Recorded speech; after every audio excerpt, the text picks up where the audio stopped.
자, 첫째 하나, 대장동 내 공동주택 부지의 용적률 상향. 두 번째, 임대주택 비율 하향. 세 번째, 서판교 터널 공사비의 성남시 적극 지원. 짧게 나온 거 세 개를 찾았고 이제 계속 더 이어지거든요. 이 사업에 도대체 예견된 수익 규모는 이익 규모는 도대체 얼마냐는 거죠. 영장 청구서에 이제 관련된 이런 재밌는 부분이 돌더라고요. 아하. 피의자는 언론과 SNS 등을 통하여 마치 자신은 정치 보복의 피해자인 것처럼 호도하면서 검찰 조사에 당당히 임하겠다는 취지의 발언을 한다. 검찰 시각에서는 짜는 거죠. 이재명 대표의 여러 가지 발언들, 핑계라고 하는 것들이 선동적 구호에 다름 아니다.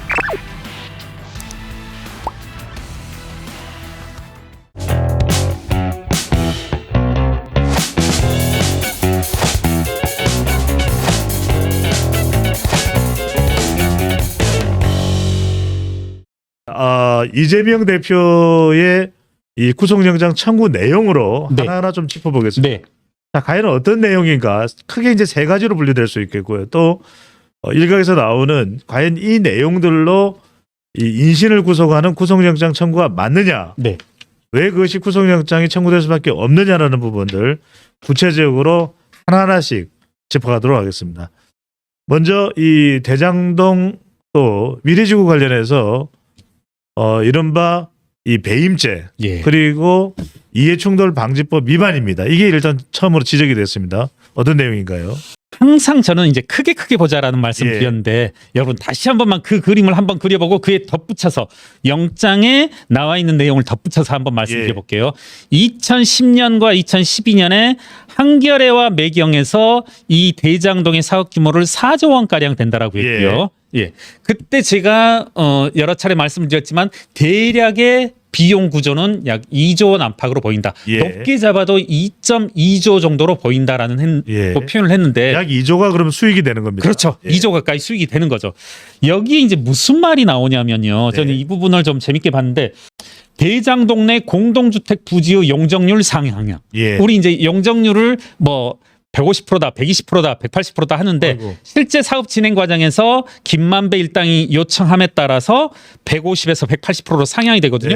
그럼 매출이 곧바로 150에서 180이니까 16.7%가 늘어날 수밖에 없는 거죠. 자, 첫째 하나. 두 번째, 임대주택 비율 하향.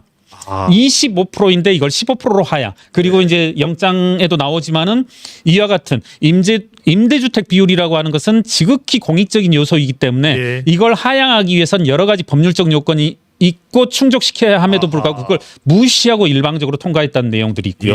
자, 두 번째 특혜가 있었고 세 번째, 서판교 터널 공사비의 성남시 적극 지원. 이 세 가지. 자, 제가 맨 처음에 매출 4조 비용 2.2조 이랬는데 이거에다가 특혜 이렇게가 세 개가 지금 현재 이제 제가 짧게 나온 거 세 개를 찾았고 이제 계속 더 이어지거든요. 이런 이상은 이 사업에 도대체 예견된 수익 규모는 이익 규모는 도대체 얼마냐는 거죠. 그러니까 가늠이 안 되네요. 그렇죠. 이 검사의 큰 그림은 큰 이제 아웃라인은 이 대장동 사업 감히 저를 띄워놓으면 김경률이 맨날 방송에 나와서 매출 4조 비용 2.2조라고 하는데 실제 사업이 진행되는 과정에선 이와 같은 어떻게 보면 용적률 상향이 아까 16.7%이니까 매출이 어떻게 되겠습니까? 4조에서 16.7%면은 16.7% 그대로 한번 곱해본다라면 6천억 정도가 되겠네요. 용적률 비율대로만 올려도 6천억 7천억 정도가 상승하는 그렇게 거죠. 되는 것만 아니겠지만 그리고 실제로 이제 매출 규모가 저희가 봤을 때는 5조를 넘어섰습니다.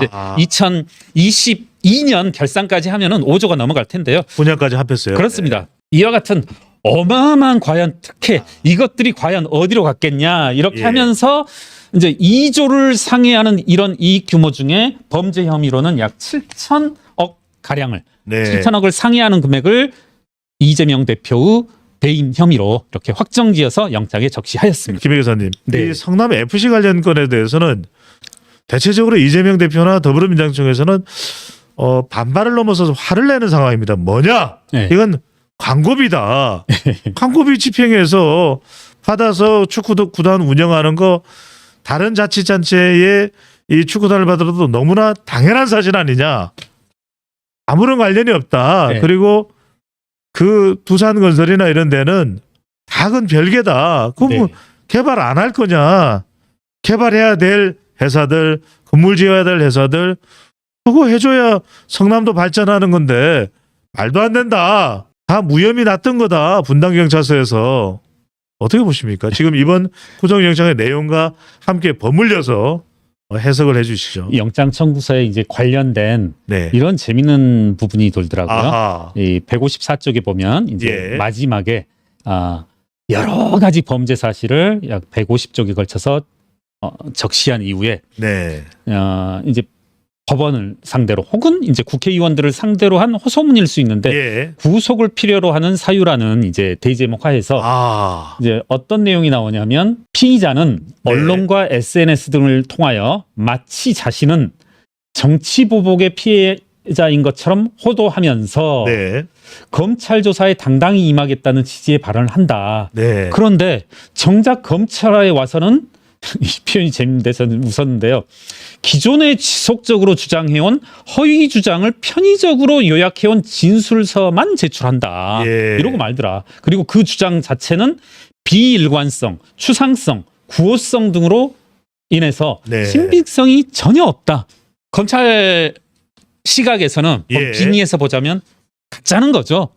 이재명 대표의 그와 같은 변명, 반발들이라고 하는 것이 참 이게 뭐랄까요? 그 이재명 대표의 여러 가지 발언들, 핑계라고 하는 것들이 법원을 상대로 혹은 뭐 검사를 상대로 한 설득하기 위한 내용이 아니라 개딸들을 뭐랄까요? 흥분시키기 위한 그와 같은 뭐 선동적 구호의 다름 아니다. 이런 판단인 것 같고 그런 의미를 구속영장에서도 담고 있다는 말씀이시죠? 그렇습니다. 그런 식으로 나와 있고 성남 FC 말씀이 나오니까 상당히 이제 과격한 용어들이 있더라고요. 고딕으로 영장 청구서에 고딕으로 쓰면서 뭐라고 했냐면 붉은 글자 표시를 한 겁니다. 관내 기업체로부터 130억 원대의 뇌물 등을 받았습니다. 이게 이제 제가 봐서는 성남 FC를 적시하는 것 같습니다. 그래서 좀 뭐랄까요? 검찰에 상당히 이게 이른바 제3자 뇌물수수 의혹과 관련된 부분이지 않겠습니까? 그리고 나아가 피의자의 본건 범행으로 인하여 축구를 제외한 나머지 대부분의 스포츠 분야는 그러니까 성남에서를 말씀하는 것 같습니다. 성남에서 가로 열고 성남에서 대부분의 스포츠 분야는 심각한 타격을 입어 규모 활동이 위축되었고 비싼 현황과 애로를 지녔던 다른 기업들은 그러니까 성남에서 네이버라든가 차병원이라든가 두산 기업들만 민원이 있는 게 아니라 당연히 다른 기업들도 유사한 민원이 있었음에도 불구하고 없으리라고 우리가 보장할 수 없는 거죠. 이와 같은 일종의 특혜 그리고 뇌물이라고 적시한 이와 같은 범죄 행위의 유착으로 말미암아서 다른 기업들은 불공정한 조치에 분노하며 경쟁력 훼손을 감내해야 했습니다.